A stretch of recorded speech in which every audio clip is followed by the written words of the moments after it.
Welcome.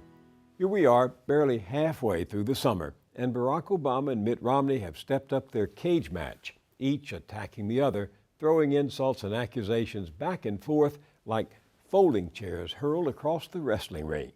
Governor Romney pummels away at the economy. President Obama pummels away at Mr. Romney when he was or wasn't at his company Bain Capital, his tax returns, and his offshore accounts. All the while, as they bob and weave their way through this quadrennial competition, punching wildly, the real story of what's happening to ordinary people as capitalism runs amok is largely ignored by each of them. But not in this book. Days of Destruction, Days of Revolt, an unusual account of poverty and desolation across contemporary America. It's a collaboration between graphic artist and journalist Joe Sacco, about whom more later, and my guest on this week's broadcast, Chris Hedges. All of the true correctives to American democracy came through movements that never achieved formal political power. This is just the latest battle cry from Hedges, who, angry at what he sees in the world, expresses his outrage in thoughtful prose that never fails to inform and provoke. As a correspondent and bureau chief for the New York Times, he covered wars in North Africa, the Balkans, and the Middle East, leaving the paper after a reprimand for publicly denouncing the 2003 invasion of Iraq. In such books as War is a Force That Gives Us Meaning, his weekly column for the website Truthdig, and freelance articles for a variety of other publications, Chris Hedges has taken his life's experience covering the brutality of combat and shaped a worldview in which morality and faith and the importance of truth-telling, dissent, and social activism take precedence, even if it means going to jail. Welcome, Chris Hedges. Thank you. Tell me about Joe Sacco. He was your companion on this trip, and he was your, in effect, co-author, although he was sketching instead of writing. I've known Joe since the war in Bosnia. We met when he was working on his book, Garajda. And I was not a reader of graphic novels, but I watched him work. And I certainly know a brilliant journalist when I see one. And he is one of the most brilliant journalists I've ever met. He reports it out with such depth and integrity and power, and then he draws it out.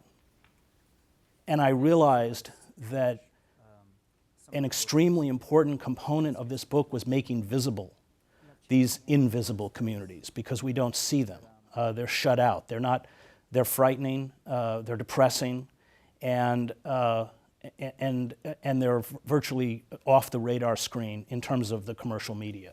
This is a tough book. It's not dispatches from Disney World. It paints some very stark portraits of poverty, despair, destructive behavior.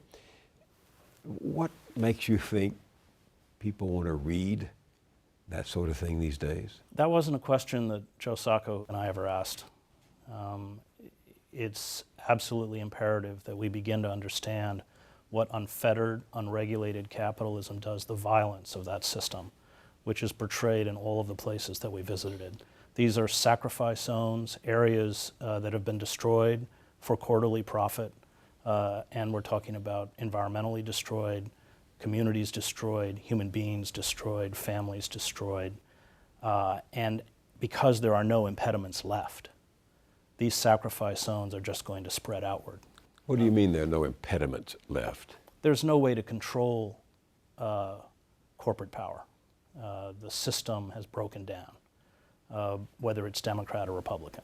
And because of that, we've all become commodities, just as the natural world has become a commodity that is being exploited until it is exhausted or it collapses. You call them sacrifice zones. Right. Explain what you mean by that. Well, they have, the individuals who live within those areas have no power. The political system is bought off, the judicial system is bought off, the law enforcement system serves the interests of power. They have been rendered powerless. You see that in the coal fields of southern West Virginia. Now here, in terms of natural resources, is one of the richest areas of the United States, and yet these harbor the poorest pockets of community, the poorest communities in the United States, because those resources are extracted, and that money is not funneled back into the communities that that are sitting on top of or next to those resources. Not only that, but they're extracted in such a way that the communities themselves are destroyed. Quite literally, because you have not only terrible problems with erosion, because when they do mountaintop removal, they'll use these gigantic bulldozers to push off all the trees and then burn them. And when we flew over the Appalachians, and it's a terrifying experience, because you realize, only then do you realize how vast the devastation is. Just as when we were both in the war in Bosnia, you couldn't grasp the destruction of ethnic cleansing until you actually flew over Bosnia, and village after village after village had been razed and destroyed. And the same was true in the Appalachian Mountains. And these people are poisoned. The water is poisoned, it smells, the soil is poisoned. And the people who are making tremendous profits from this don't even live in West Virginia. I think you said something like, while the laws of West Virginia are written by the coal companies, 95% of those coal companies are not in West Virginia. That's right. But they no longer want to dig down for the coal, and so they're blowing the top 400 feet off of mountains, poisoning the air, poisoning the soil, poisoning the water. They use some of the largest machines on Earth, these drag lines, 25 stories tall, that are very efficient in terms of ripping out coal seams. But by the time they've left, there's just a wasteland. Nothing grows. Some of the richest soil, some of the purest water, and these are the headwaters for much of the East Coast. You are rendering the area moonscape. It becomes uninhabitable. And you're destroying, these are the lungs of the eastern seaboard. It's all destroyed and it's not coming back. And that violence is visited on these communities, and you see it played out. I mean, Camden, New Jersey, which is the poorest city per capita in the United States, and always the one or two in terms of the most dangerous, it's a dead city. There's nothing left. There is no employment. Whole blocks are abandoned.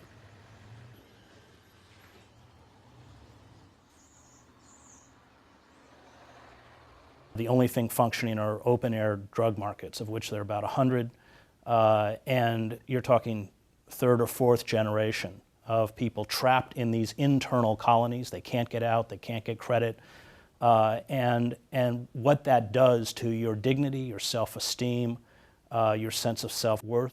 Yeah, I was struck by your saying Camden is, quote, beset with the corruption and brutal police repression reminiscent of the despotic regimes that you covered as a correspondent for the New York Times in Africa, the Middle East, and Latin America. You describe a city where the per capita income is $11,967. Large swaths of the city, as Joe Sacco shows us, are abandoned, windowless brick factories, forlorn warehouses. At one point in the 50s, it was huge, huge shipyard that employed 36,000 people. Campbell's Soup was made there. RCA used to be there. But there were a variety of businesses. It attracted, in that great migration, a lot of unskilled labor from the South, as well as immigrants from New York. Because without an education, it was a place that you could find a job. It was unionized, of course, so people had adequate wages and some protection. And then everything went down.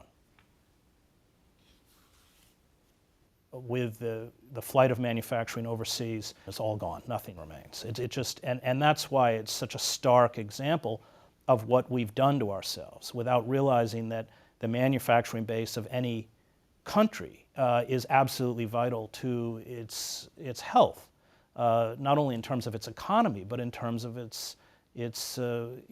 cohesion of its society, because it gives employment.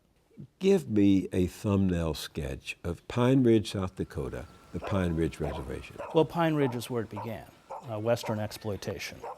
And it was the railroad companies that did it. They wanted the land, they took the land, the government gave them the land, it either gave it to them or sold it to them very cheaply. They slaughtered the buffalo herds. They broke these people, forcing a people that had not been part of a wage economy to become part of a wage economy, upending the traditional values. And it really is about the maximization of profit. It really is about the commodification of everything, including human beings. And this was certainly true in the Western wars.